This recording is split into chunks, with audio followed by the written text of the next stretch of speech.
Apa yang rakyat Islam negara ini perlu lakukan agar negara dapat menegakkan undang-undang Islam secara menyeluruh dan tidak lagi menggunakan sistem yang ditinggalkan oleh penjajah.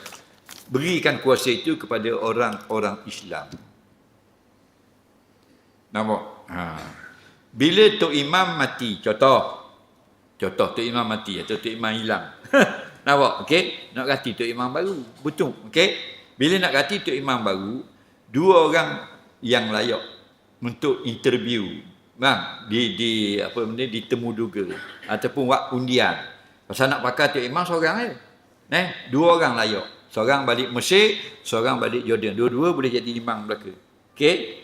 Maka dijepuklah orang kampung mari ngundi belaka pasal dua-dua ni sama-sama pandai, sama-sama bijak. Okey, tapi nak latih seorang je. Panggil orang kampung mari ngundi, hak mana menang banyak belah dia jadi imam masjid butuh. Faham lagi masalah ni contoh. Okey?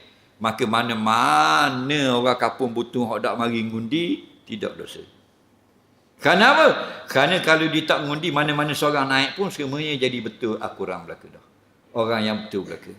Tapi kalau ada dua orang nak mari jadi imam, seorang tu imam balik Mesir, seorang bapak propok so.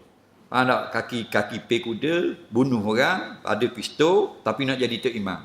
Wajib orang kampung mari belaka undi hak seorang hak layak saja. Supaya orang ni tidak naik. Itu hukum dia. Kerana kalau kita tak beri bantuan, maka kuasa itu jadi duduk pada benda yang tidak betul. Nampak? Sedangkan Allah suruh kita adil.